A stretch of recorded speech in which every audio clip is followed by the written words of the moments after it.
Hello, everyone. I'm John F. McDropout. Today is Saturday, April 4th, 2015. Me and G-Man had been discussing earlier in the week, and he had actually asked me last week if I'd be free for this weekend to have a debate about morality. And I did, in fact, jump at the chance. I was looking forward to it. It's one of my favorite topics, and he claimed it was one of his. So I felt like I at least had something to contribute to the topic, and I had seen a couple of his debates beforehand in which morality was the main topic discussed. I thought I could add something. And just give me one sec. I got some technical difficulties here.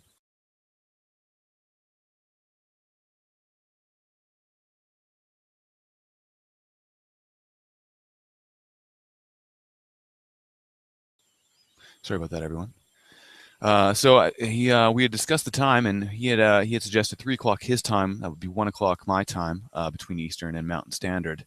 So I agreed and set up the time. I am running a little bit late here. I've got a dinner to go to a little later in the afternoon, so I was hoping to get this done and over with. We're just passing the 1:53 mark. I was going to give him 7 more minutes before I decided to just give out my opening statement and allow anybody who wanted to critique it or talk about it to look through it. It's got a couple slides with it, and I'll just be kind of talking along with it. It's sort of off the cuff, and I haven't really even formalized it in any sort of like paper form or so. I mean, it's very just kind of rough notes and script. So it's just some of my thoughts on morality and what exactly it is. So we're gonna wait about 7 minutes here. I didn't really have anything planned as far as entertainment goes. So we're just gonna wait and see if G-Man is gonna show up here in the next. Well, now he's got 5 minutes. He's got 6 minutes 45 seconds now. So we'll give him that, and then I'll start my presentation. It's really nice of everybody to tune in, to even give a shit what I have to say about morality. I really appreciate that level of interest. I'd really like to thank Ozzy for he last minute last night. We had to hang out and just discuss some of the finer topics, and he set me straight on a lot of things. And I think I have a really good a better understanding than I did before, and I'd really like to thank for that. I think I'd like to thank G-Man for at least it compelled me to look into a lot of the arguments that I had just been putting off, and I think that's it's always helpful to have those kind of spurs to action and research. We're at 1:54 still. Hope everyone's having a beautiful Easter. I know it's not necessarily atheist favorite time of year. There's a lot of weird traditions and things that happen, but at the very least, days off and being able to see family is excellent. So I really appreciate that time. I think it's right around the time when spring is starting to has sprung already, and I think you start to get that feeling, that itch to get out and be active. I think that's it's probably natural to have a celebration of some sorts around this time of year.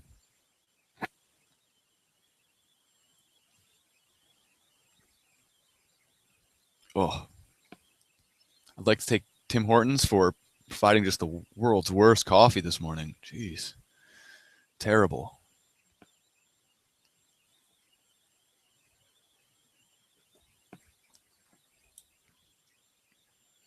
Man, if I'd been thinking about it, I would have put in some background music or found something we could play. I could throw in my record player real quick, but it looks like we only have 4 minutes left. I'm not sure if it'd be worth it.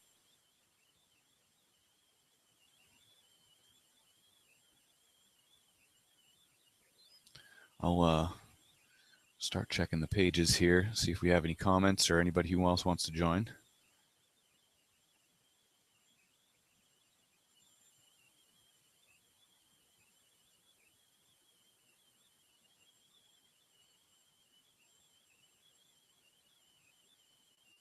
Nothing yet. I'd like to thank the 8 viewers who've showed up to watch. 9 viewers now. I'm sure it's more than that. G Plus always takes a few minutes to update itself. Hi, Cat.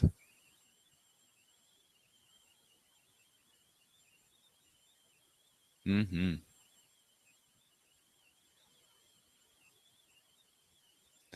G-Man.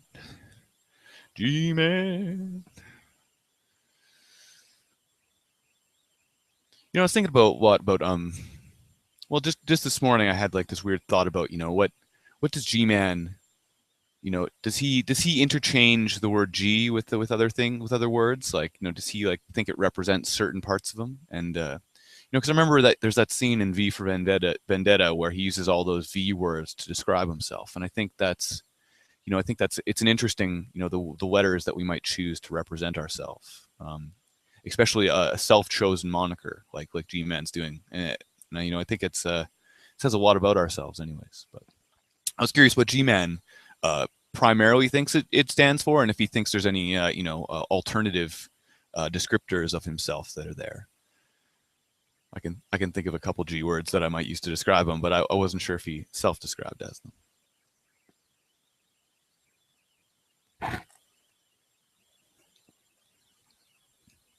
All right, 2 minutes.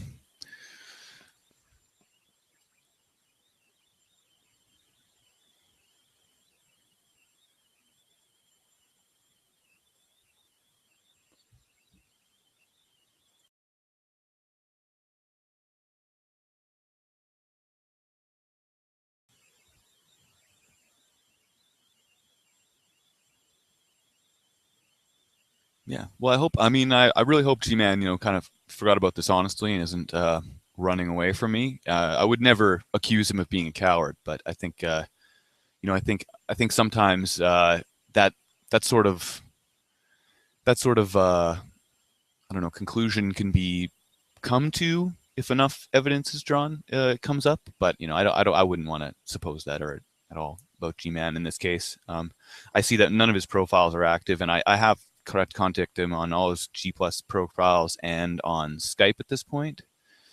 So hopefully he has gotten all those. He's not online there.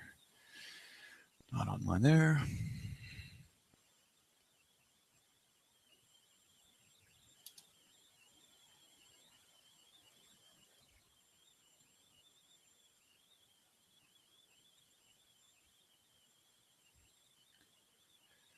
Just double checking my Skype message here. It's through.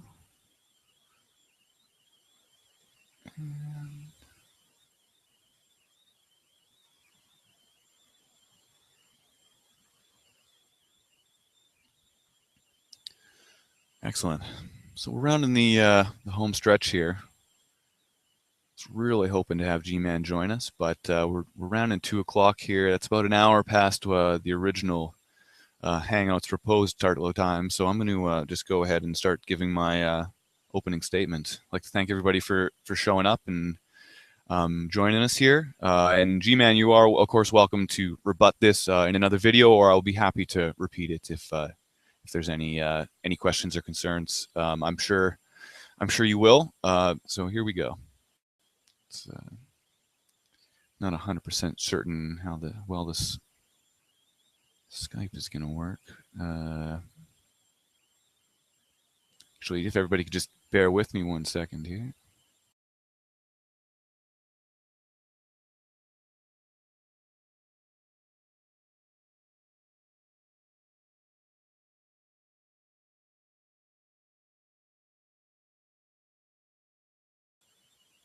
Sure. In case anybody's wondering, I'm just remembered I should probably just post the Hangout link in a few other places for G-Man, just in case he comes across it a little later, doesn't get his G Plus up. And to his YouTube. I don't know if anybody still uses YouTube Messenger. Oh, it doesn't. It's not letting me. Okay, well, whatever. That's fine. Leave that there. So again, if anybody wants to an invite to this Hangout or has anything questions or concerns, I'll try to be watching the chats and relevant chats, anyways. And hopefully, we won't miss each other with that. You could always tag me on G Plus. That's a good way to get to come into my notification bar. Sure.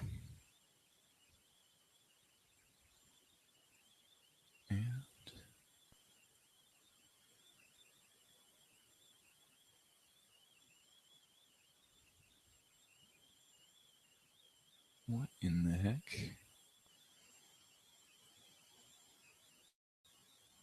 Cool. Excellent. So morals. I think there's a lot of confusion about morals, and when we talk about them, I think the first thing I always like to think about is that everybody has them. There's not, there isn't. When we talk about morals, we're talking about within the properly functioning brain of a conscious creature that that there is this ability or proper sense that can develop, and we call that thing a moral. Now what we deem proper or what we deem correct always changes, but I think that we all have to start from this idea that within all of us there is this sense that we are operating with, and when we make decisions or judgments about moral actions and questions, we are in fact using this idea of morals. And for that, I'm just going to use the word morals or moral sense. I might even use the word moral faculty to sort of suggest a totality of what it is that we're bringing to bear when we make judgments on moral questions. So I think that a lot of people may argue against having or the ability to have a moral sense unless there's somehow a proponent or an external source for the actual activity of moral judgments. But I think this sort of denies the idea that it's innate and it's built from the very arrangement and properties of the conscious creatures involved. So I think that you can sort of talk about this idea of non-cognitivism or intuitionalism, where these processes might not be entirely accessible to us or even able to be explained. But I think there are there always has to be this idea that normally operating people are going to have this sense, and this is what it is that we're talking about when we're talking about morals. So why do we have morals? Most the most current neuroscience on the matter talks about mirror neurons and their function in social mammals. And they've been found in other types of creatures, but I think most of the main research has shown correlation between the social mammals' mirror neurons and very similar things that we have within our own human social mammal mirror neuron systems. These are the three papers that I chose on the subject. They're fairly well established within evolutionary biology and psychology, and especially within neuroscience in regards to the idea of empathetic responses and the idea of modeling other people and their responses in our own heads. So within within these faculties, we talk about operating incorrectly or correctly, and we talk about them within functional brains. But I think it's really important to point out that that we're talking about the construction and the architecture and really the mechanism by which we come to moral conclusions, and they're formed and analyzed. And when we're talking about correctness, we're often talking about consistency or accuracy within the framework that we're observing. And I think that's there's a distinction there that sort of sounds like we're getting into subjectivity, but I'll put that aside for now. And I think we'll just say about it now that I think we start our discussion of morals by identifying and explicating the processes and the precepts and the procedures that will give us the outcomes desired. And that's not a direct thing about consequentialism, because outcomes can be as widely varied as simply developing a virtue, or this is good practice for some unknown outcome. So I think there's a lot of variability within that definition.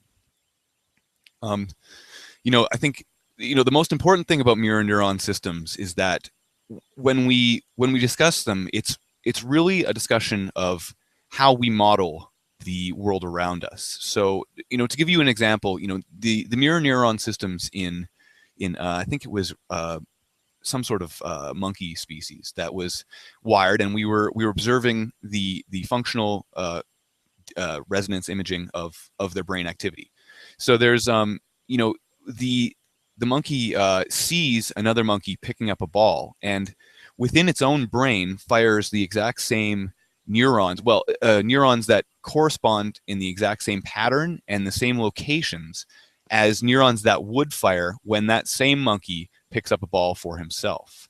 Now, this suggests that we internalize this model of another person, or another creature, another entity that we view similar to ourselves, and through that modeling, we are able to literally experience the other person's experience. Well, I mean, it's not a literal or direct experience, but we experience what we predict the other entity is going to experience. A perfect example of this is whenever, I think we know when we see harm done to other people, such as like, a perfect example is a kick to the testicles, right? There isn't a guy in the room that doesn't whinge when seeing a kick to the testicles, and it really is these mirror neurons firing that, and I think it's very odd that we even can observe that. Not odd, really. I mean, it makes a lot of sense because we observe, an ache in the same areas or in a similar area, and I think that, those sort of firings are the natural occurrences of empathetic responses in social mammals. Cool. So, all right. So now that we've gotten down with the the mechanics, the architecture of what kind of responses we feel, and and at least how exactly these sensations and these models are being observed, if not analyzed. I think when we talk about morals, we now have to look at what it is that they entail. When we're talking about a moral, we're talking about an interaction among conscious creatures. It can be, I usually analyze it as two or more conscious creatures, because morals are really about the interaction itself. So they attempt to describe the actions one ought to take in these interactions from among available options. So within any interaction, there's going to be, there's going to be a limited amount of possible worlds, possible options that can be taken and chosen from.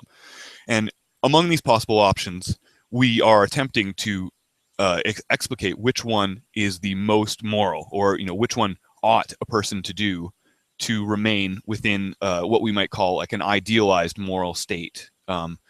So when we're talking about these oughts to take in these interactions, we talk about an action that we've decided ought to be taken from amongst the possible options. I think that's fairly obvious. So I think how do they put it? Usually people will say ought implies can, which is nearly a truism. I think we aren't held responsible, and we aren't really held with any responsibility to do an action that we couldn't possibly do. And I think that's sort of one of the things that helps us define what morals really have to do with. And and finally, they attempt to explicate and describe properly functioning moral intuitions or conclusions. So I think within morals there's room sort of for the idea that even in a non-cognitivist view of morals, where we can't necessarily describe the function, we still attempt to describe a conclusion that would fall in line with an idealized conclusion. So there seems to be this requirement to always explicate either the function or the conclusion desired, and value the moral value of that action accordingly.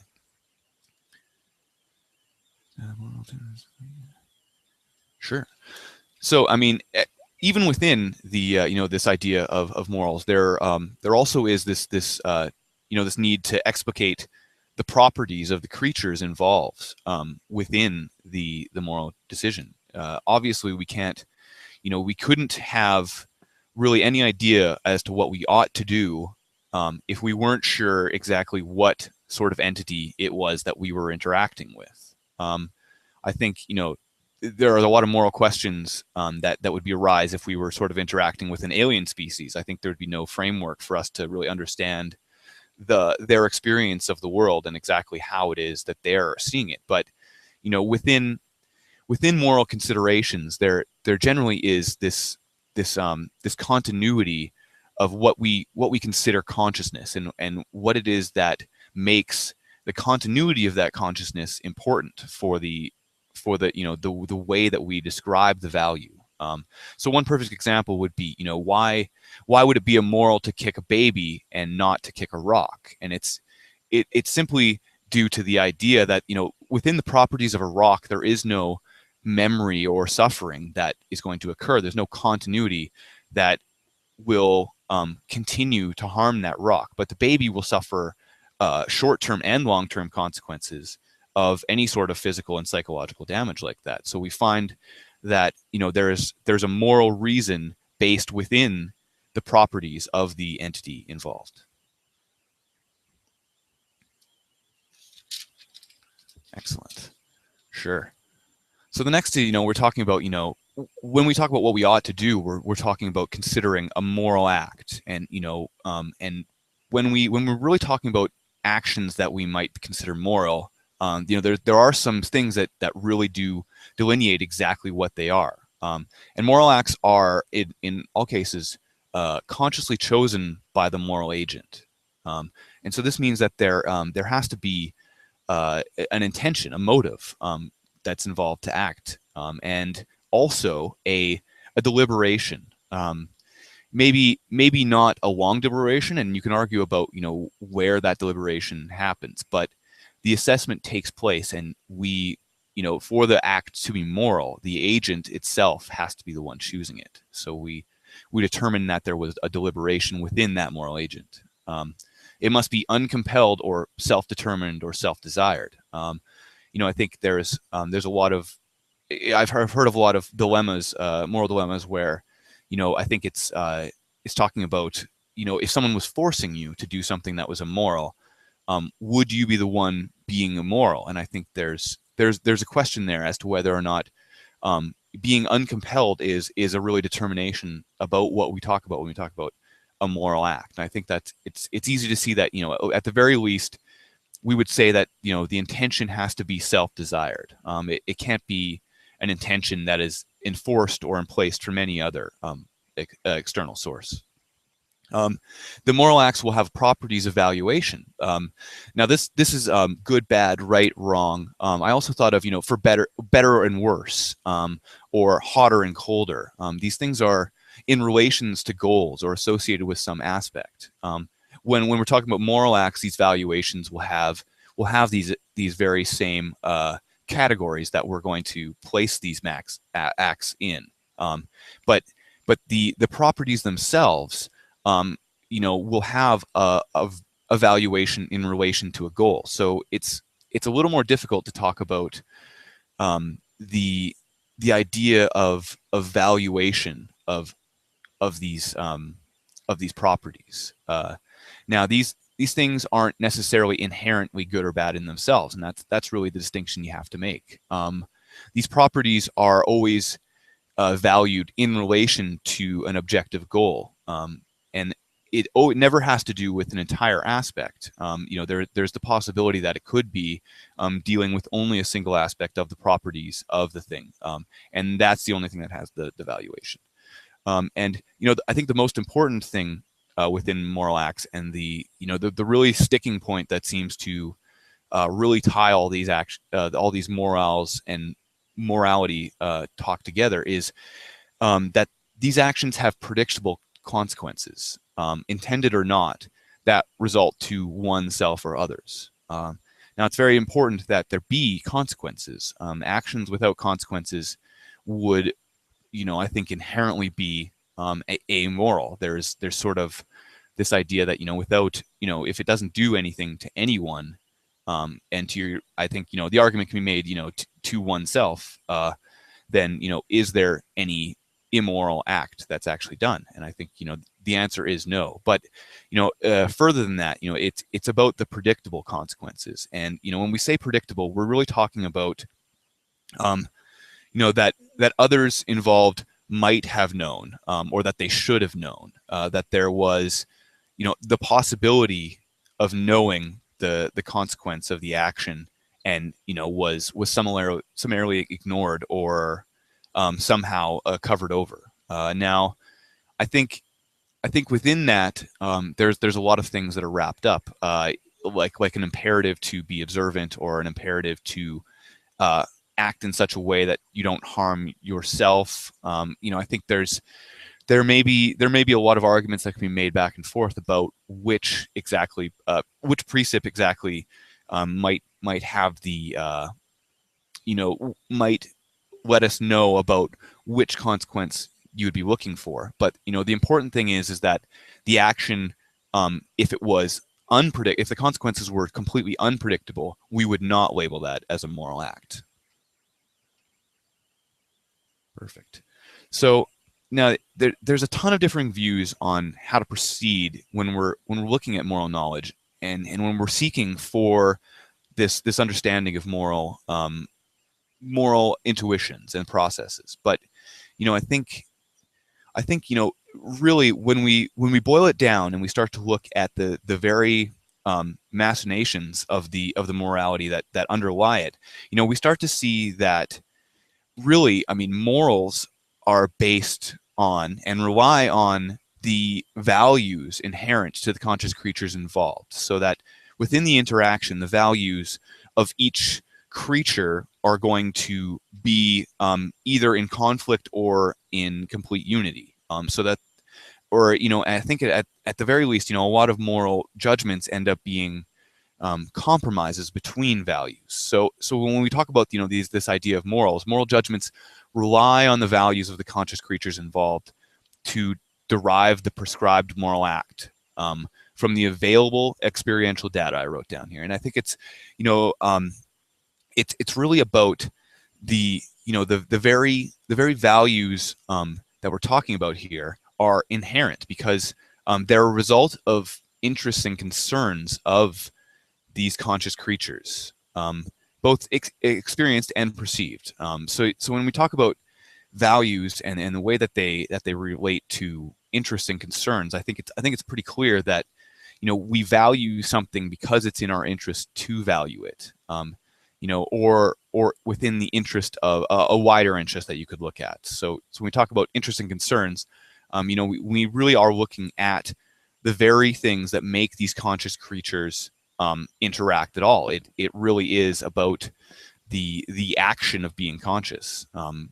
So I think that it's easy to see how that these interesting concerns are based on the properties of the conscious creatures and not necessarily they're not necessarily judged moral or immoral at that moment. So oftentimes, I think the conclusion that you draw from this is that interests and concerns are without moral content, and you can't make moral statements about someone's interests or concerns only on the interactions that they'll have with other conscious creatures. The valuation of moral or immoral doesn't apply until those interests and concerns are put to, I don't know how to explain this exactly. When these interests or concerns are brought into conflict, that's really where moral judgments are made, and the moral judgments are made on the predictable consequences, and not necessarily on the interests or concerns that are simply just objective facts about the properties of the conscious creatures that we're talking about. Sure.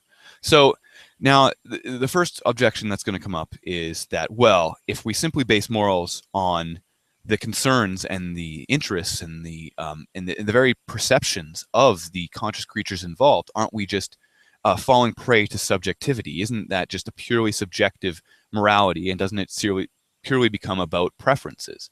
But I mean, that really is the point, is that subjectivity and preferences are the pre-moral stage. We're talking about this, when we talk about the interests and concerns, they don't have this idea of morals that are attached to them.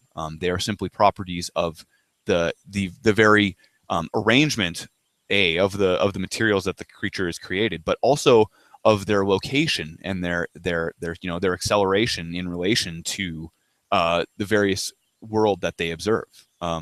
So these interests and concerns are going to be, yes, necessarily subjective, but this doesn't make morality subjective. And in fact, the subjective concerns are the objective facts on which morality is based. So subjective in the context of morality, we talk about it as that which is relative to the knower's own individual experiences, and often described as without external reference or possibility of confirmation. So when we're talking about that, really, I mean, we're talking about the observer's self-assessment, and the way that the observer sees themselves is a product of the observer's individual experience.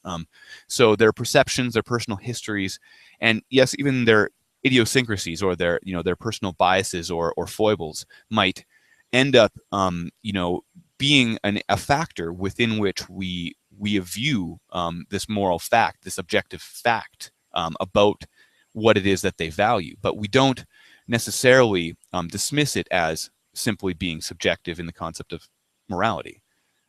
So it's described as without external reference, and this is exactly the case. That our value judgments and our emotive responses really aren't available to other people in the true sense. And while we can explicate them if we're smart enough and demonstrate them to other people, I think that we don't have external confirmation, and thus we start to talk about this idea of the subjective part of what it is that we're talking about. Sure. So from there, we talk about the objective in the context of morality, and I use the word oftentimes as the objective, because that really is what we're talking about.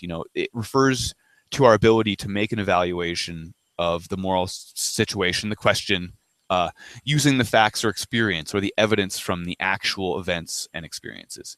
So we talk about this idea of evidence in objectivity. I think that's maybe the wrong notion to have when we're talking about morality. I think a better definition is without reference to or affectation to the personal preferences and feelings, the emotions and biases, and the preconceived notions of the person making the moral assessment. Now that's different than talking about the personal biases or the objective preferences of the person within whom the moral question is being considered. I think that's the entity involved is actually their feelings and emotional bases are clearly objective in the context of morality. So the second definition here of morality gives it more like we say when we say the objective. It's with reference to goals, ends, objects, ideals, or outcomes from the continuum of possible worlds based on the conscious concerns and interests of the involved agents. Now, this definition within the context of morality fits much better. We talk about the goals and the ideals, and especially intended outcomes, especially from amongst the possibility of our choices, and that what we talk about when we talk about the objective facts or objective morality really has to do with reference to those concerns of conscious creatures, because what we're talking about is in fact interactions and the assessment of those interactions amongst those involved agents. Sure. So the second time, I think the second major issue with this discussion is oftentimes that objective gets equivocated with the word absolute, and this is clearly an issue that has sidetracked many of a conversation, and I think it's natural because people are, I think, very it's very easy to understand how a person would be uneasy with the idea of precepts that are that require such a high level of understanding and such an intense look into the very workings of the interaction in order to make that moral assessment.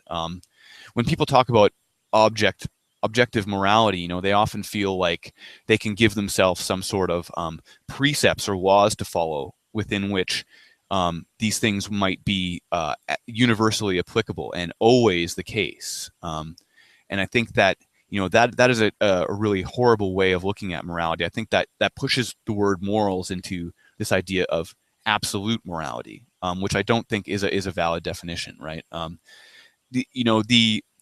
When we push ourselves to that extreme, the morals become universally applicable. They become inflexible and unresponsive to situational changes, and they become exceptionless. So, there's this point where we talk about morals and morality, and I think that if when we talk about it, oftentimes we boil the act down to too small of a context, and that when we talk about absolute morals, there may not be. I don't know. I've bounced back and forth on this, but for me, it seems like it's not possible to make a moral rule that will be applicable universally, and in an exceptionalist state. I think that the objective dependent is the objective is dependent on the values and goals of the entities involved. And I think that when we talk about moral systems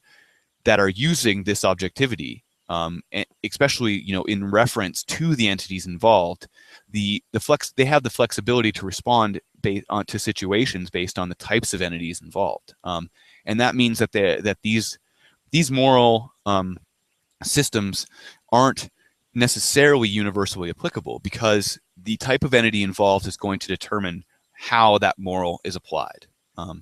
They aren't exceptionalist because within the context of any framework, there's going to be a moral value that is going to come in conflict with another. So when you start talking about moral actions and choosing amongst the possible worlds and the possible choices involved, we may have to choose between something that is better or worse. Something that is, slightly morally better than another abhorrently immoral thing compared to a null moral state or something that we would consider a moral action. And I think when we talk about these extremes, we look at exceptionalists as a liability morally, rather than the flexibility that is involved with the idea of objective morality, and its reference to the creatures involved.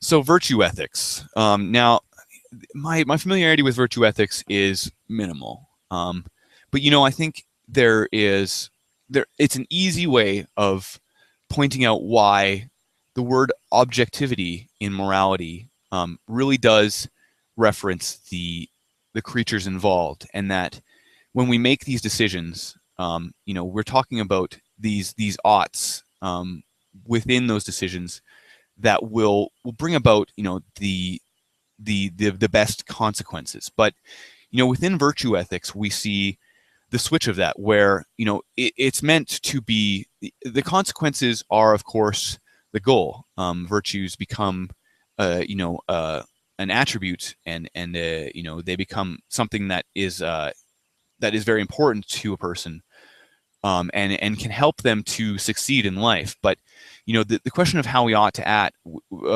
given within virtue ethics, really is talking about internalizing the actions of a virtuous person and continually asking yourself, what would the virtuous person do?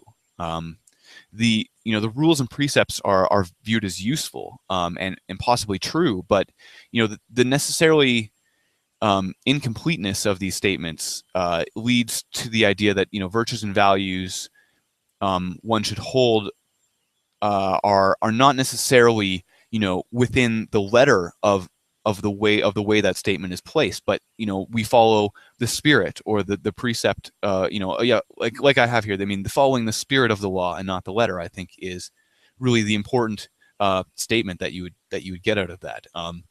And within virtue ethics, we attempt to practice the development and the completeness of development in virtue, in the virtue of the knower itself. So the knower is endeavoring to have these virtues, and they always act in a way that they ought to act in order to develop and practice these virtues. It is the goal of becoming a virtuous person that compels them to act virtuously within society to others, and that goal is an objective fact about that creature, and it allows them to make that moral decision about what they ought to do. Seems to make a lot of sense. But there are, of course, definitely different rebuttals that come about through that definition. So here we are: virtues acquired for the sake of being virtuous. Virtues such as prudence, justice, fairness, courageousness, all the way up to open-mindedness, cooperation, and kindness. All these things seem to lead to prosperity, social attraction, status amongst peers. But the adoption of virtues must be done explicitly for the development of the virtuous character. And this leads to the development of true moral sense rather than simple conformance with pre-established limitations or precepts. When we talk about divine command theory or following the rules or the laws, that may in fact lead to the development of true moral sense if one does try to internalize those rules and laws. But the simple conformance to the pre-established limitations without a requisite internalization of these moral precepts isn't really the true moral sense that we're talking about developing and discussing here. You're simply talking about the outcomes to interactions. And I think that within that, you never really get to this development, to the idea that morality really is about the person involved and the way that they are going to end up seeing themselves. So morality worthy of a name. I think when we talk about morality and the way that we discuss it, morality, Kant puts it very well. Morality is not the doctrine of how we make ourselves happy, but how we make ourselves worthy of happiness. And I think that's especially true within our own mind. We differ on how we arrive at moral conclusions, but the endeavoring towards moral knowledge, I think there's this unstated goal about, this goal of equanimity, of reduced anxiety, of being within balance with the oneself. Viewing oneself as an immoral actor within the world is a high anxiety causing state of mind. This brain state isn't comfortable for any conscious creature, and it's very rarely are people conscious creatures able to remain within that brain state for very long without adjusting either their moral system or their actions to conform with what they would view as being a moral actor. So within that, when we talk about morality, we're really talking about this idea of how we are conforming with our idea of what a person should or shouldn't be doing. And there's a lot that's built into that. Social pressures, the inherent properties and the ways that the person or the creature or the entity is put together, and also the conscious decisions and the very doctrines that someone will take on as they grow and develop. And these things all have a way of developing a moral system for the person and allowing them to balance themselves, either by changing the actions or by changing the moral systems by which they justify certain actions. So, I think regardless of the specific values advocated, this internal sense of moral vindication that we're aiming for is tied to conscious creatures' concept of well-being. And I think that within that concept, I think we sort of we either develop this separation from others, or we develop this kinship and this feeling of similarity with the others that like we were talking about before with mirror neurons. The similarity that we have with others gives us this opportunity to experience for ourselves modeled actions of their behavior and of their experiences, and within that we develop this idea and we develop this sense of desiring to cause well-being in others, and being that this sense is within us. It is really about developing that moral virtue in ourselves to really look for morality that's worthy of the name, and that provide objectively positive moral outcomes. That's when we start to get to that point where we can ensure this positive self-image, and the way that we view ourselves will cause us a lot less anxiety. So if we keep those in mind, I think that morality can be an interesting discussion, but I think that the idea of objective and subjective ends up drawing us away from the real meat of discussing morality that will be worthy of calling it exactly that. So with that, I'd like to thank everybody. And of course, any comments, concerns, or questions will be well appreciated.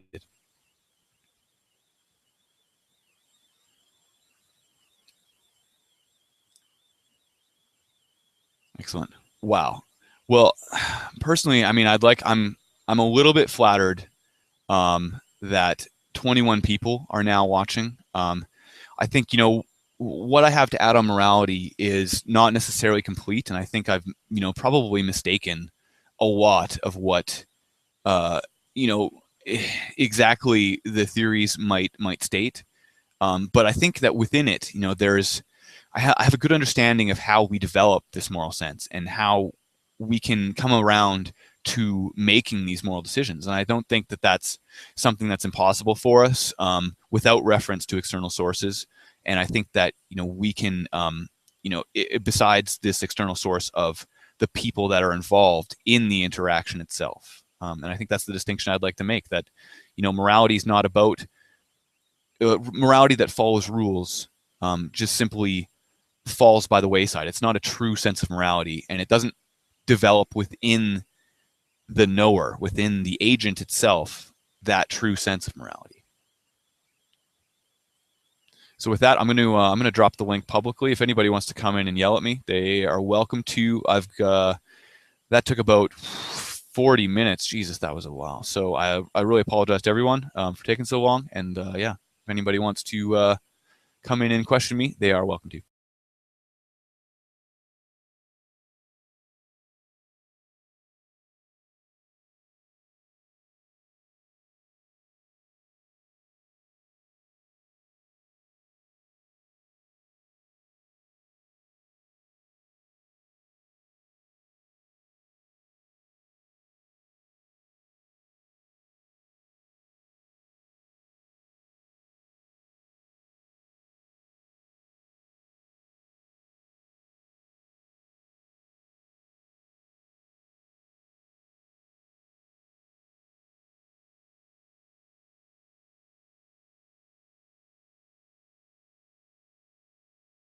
Cool. That's probably about a 5 or 6 minute delay, so we'll let people catch up to that.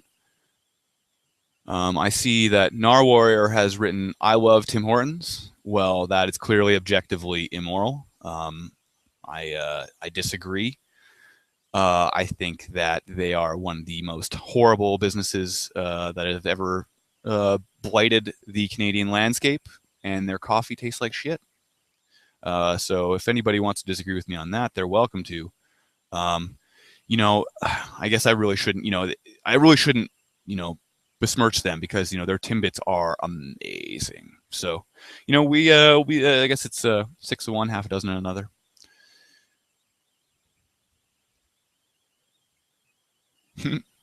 Excellent. So anybody who's really wants to come in, they're welcome to. Of course, I think within this discussion, there's a ton of room for debate about how exactly it is that we are developing these moral senses. When we talk about this idea of a moral sense, I think we get the idea that it's somehow a hermetically sealed mechanism that isn't really accessible to other people, or to even ourselves to view that very the very machinations that are going on. It's sort of a Chinese room without us really knowing if anybody's really understanding anything. And I think that's part of the reason why it seems so mysterious, why it seems so to pop out of nowhere, out of thin air almost. I think it seems like a magical sense that we simply input something into it, it spits it out, we assume that whatever it was is right. But that sort of intuitionalism, I think, leads to inaccuracies, and at the very least, it's a liability to never assess how it is you're coming to those conclusions, and simply go on a purely emotive basis.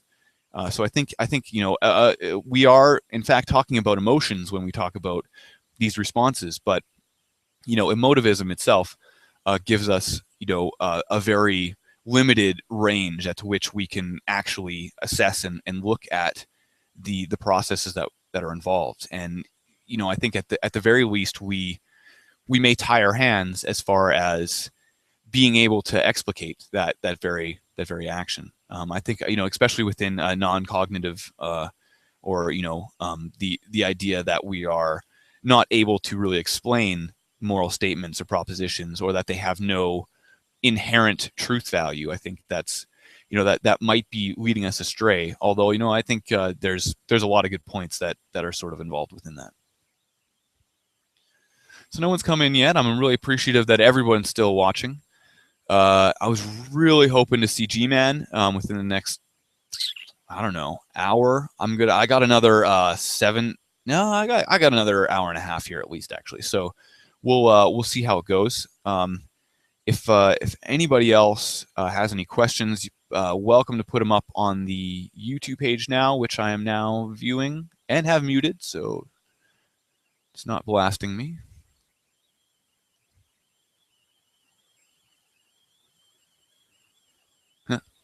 I appreciate everyone who has faith in me. I think it becomes a little overwhelming sometimes when you hear people say that, like, they can see that you're attempting to develop a virtuous character. And I'm not going to say who said that, but I think it's about, I don't know. I mean, it's something I've been developing for a lot of years now, and I think it really didn't start coalescing until I had really accepted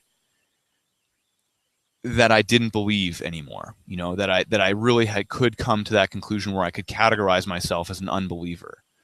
And it's odd because I think that within what was holding me to that thread of belief was the idea that I wouldn't be able to be a good person. It was required of me to believe these things to be a good person, and that was one of the hardest things to break. And I struggled against that for the longest time. And I worked within other religious paradigms to develop this idea of compassion and sympathy, and ways of thinking about the other person that develop this good, what might be called a virtue in myself. This, at least, if not a virtue, an orientation towards others that would be moral, would be considered a good thing to have between me and other people. Now that I still don't claim to have reached any sort of conclusions as to that, but I think once I let go of the belief in this deity that was grounding it and making it possible, I finally got on with the business of really assessing how I came to these decisions, and instead of attempting to force my moral intuitions to conform with a prescribed goal or outcome, I think I found a lot of what drew me to this very discussion of morality and philosophy is that it really is about the development of a personal and the very implication and imperative that we have to develop it for ourselves. I think we want to view ourselves as a good person, and a lot of us find ways of shortcutting that. But to be a good person and to be good and be worthy of that title really requires this development of the internal sense. And I think that's why I'm so drawn and why I'm so attracted to the idea of virtue ethics in that way, that it really is about this how I'm responding and internalizing that exact response. And these things take a lot of honesty and a lot of self-reflection that doesn't necessarily get entailed with a lot of other moral and especially theological frameworks.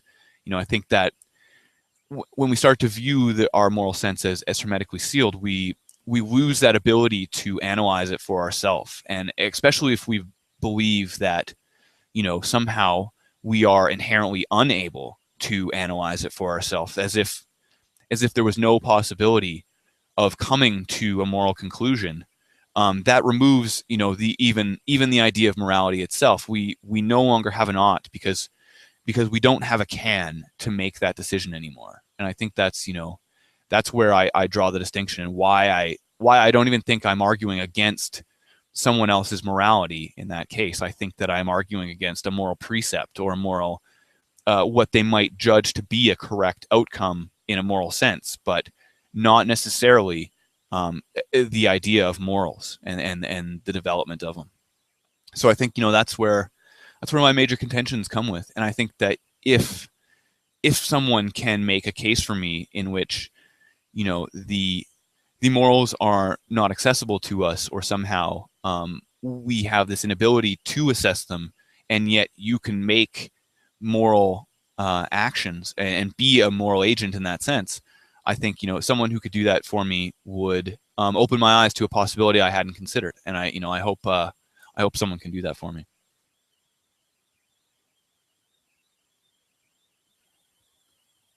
Well, okay, it's 2:48. I'm not holding my breath. As you can see, the G-Man's going to show up, but the invites are out there, and the invite is public on the YouTube channel.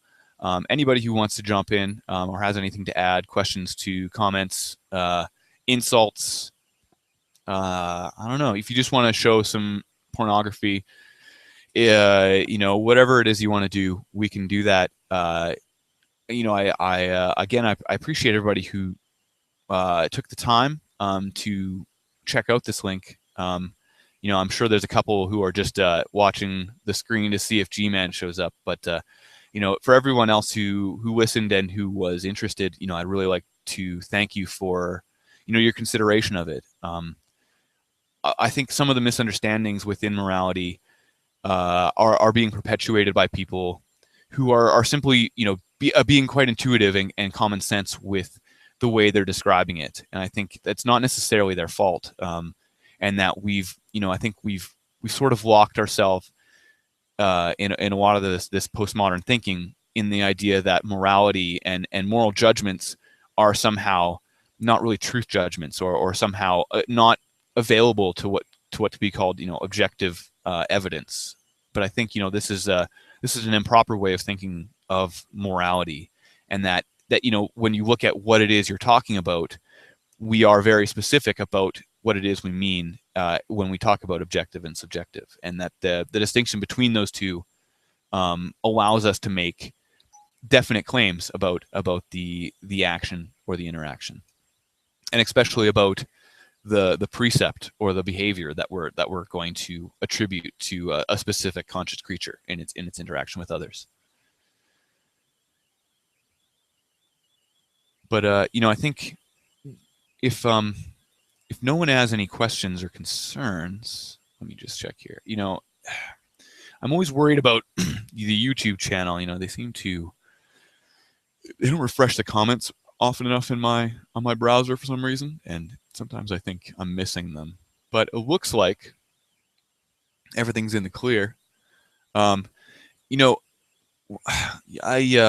hope that G-Man views this and takes a couple notes on it. But I think I'm totally willing to take on board any criticisms. So if anybody has anything that they want to talk to me about personally, privately, any concerns or questions about any of the ways I put it, I'd love to hear from you. And especially since I'm not 100% familiar, I don't think anybody is, but I think my knowledge is necessarily amateur, and I'm coming at this from as much information as I can gather, but clearly I don't have an educational background that allows me to put these together in sort of what might be called like a linear fashion. So I've been definitely picking and choosing from amongst moral literature and trying to put together a lot of these things. And I think that that's going to necessarily limit some of the ways that I talk about these things, especially if there's ways that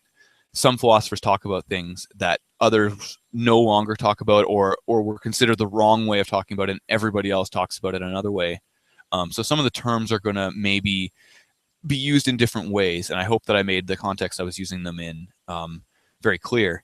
But I think the main focus that I'm going to have is within these ideas, I think you never really get the full scope of the critique of these ideas and the ways that the rebuttals are actually being constructed until you have a really wide knowledge of the literature that goes across the specific ways of constructing moral frameworks.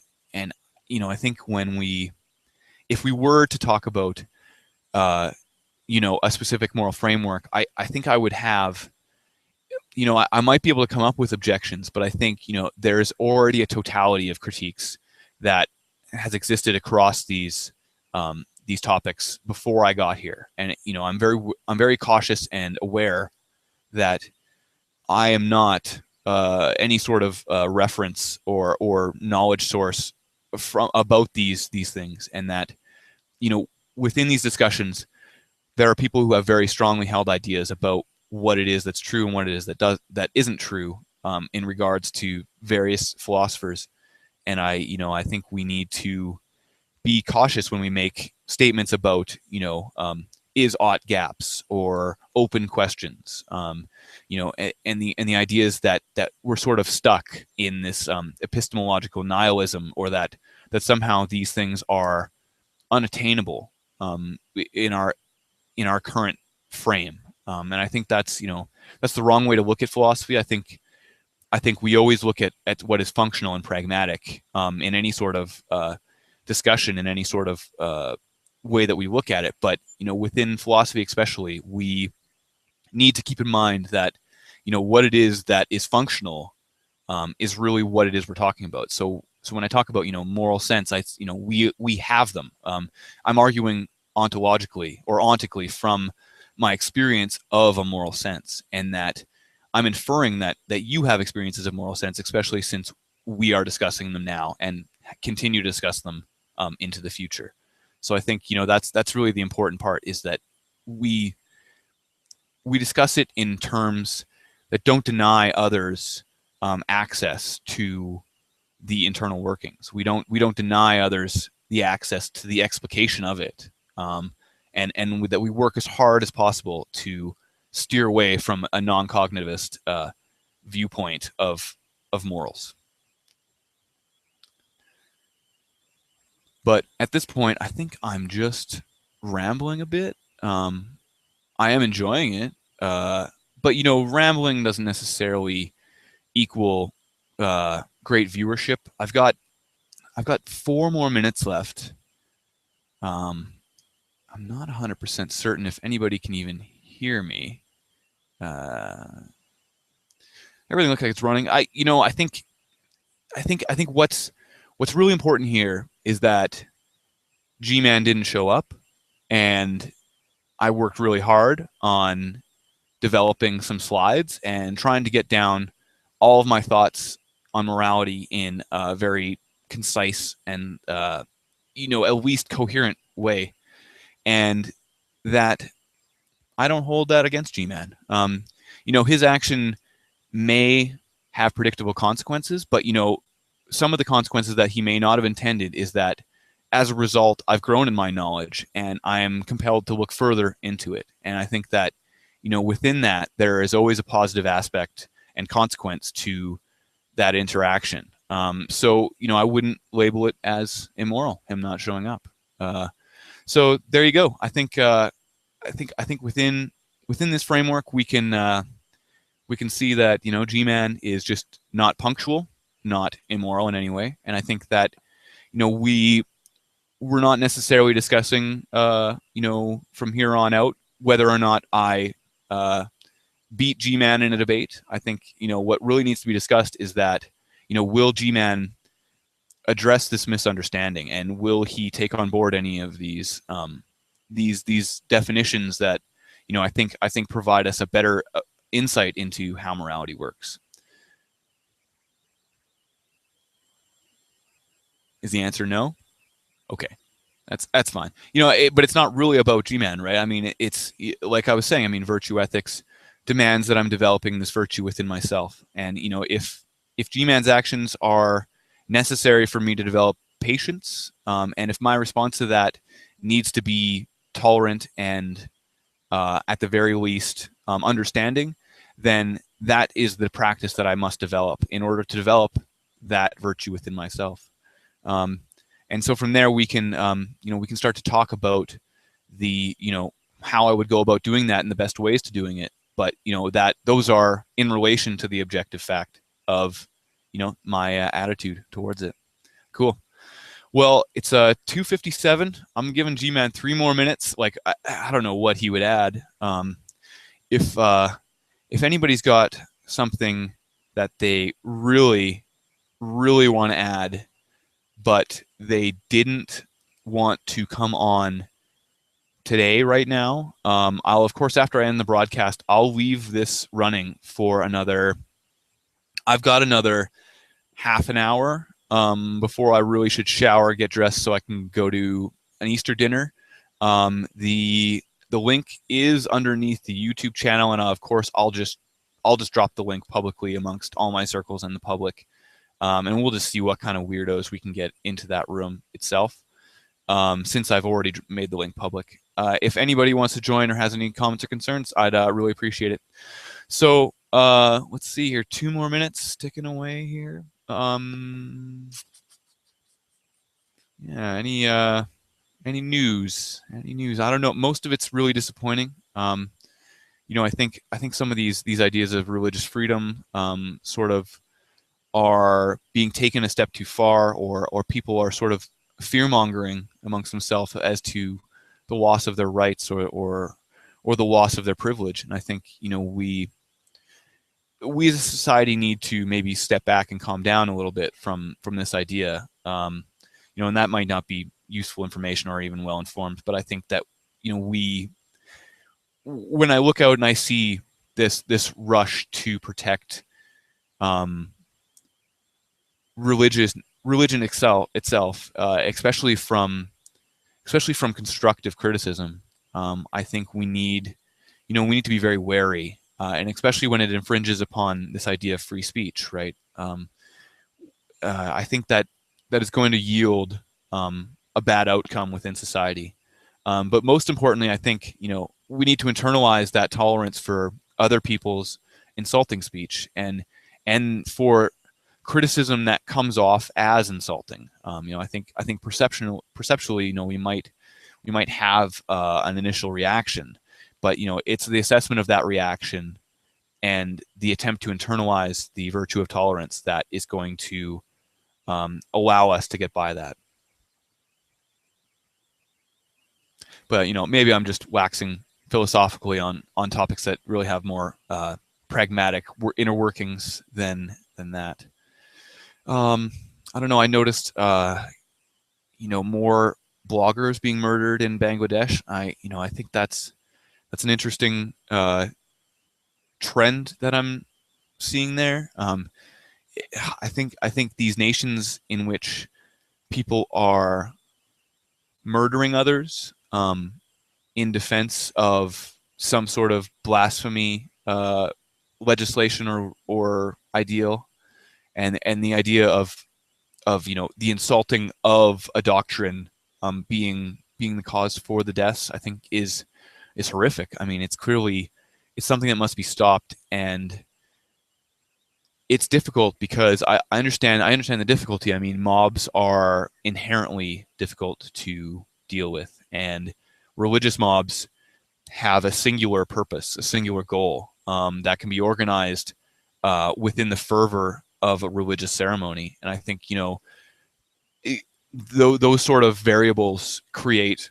inherently a powder keg that's going to blow, that's going to overspill and react. And I think just even amongst regular people, within mobs, there can be seen various dynamics that push us beyond just our regular moral senses and put us in a frame of mind that seems to eliminate those moral senses, or at least dampen what we would call our moral assessments. And I think that's always a danger within any sort of group mentality or any sort of group setting and group mentality that will develop.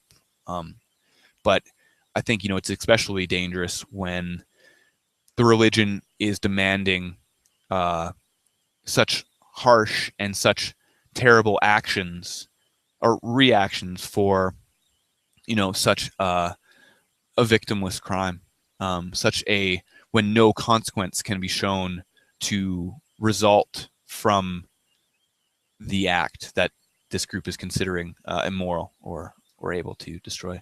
But that's simply my issue with that. I think with that, I think I've kind of vamped for long enough. I really appreciate, again, everyone who's viewed, checked out, saw if G-Man's come by. With that, I'm going to end the broadcast, and you're welcome to come on in. So thank you very much, everybody. Talk to you later. Peace and love.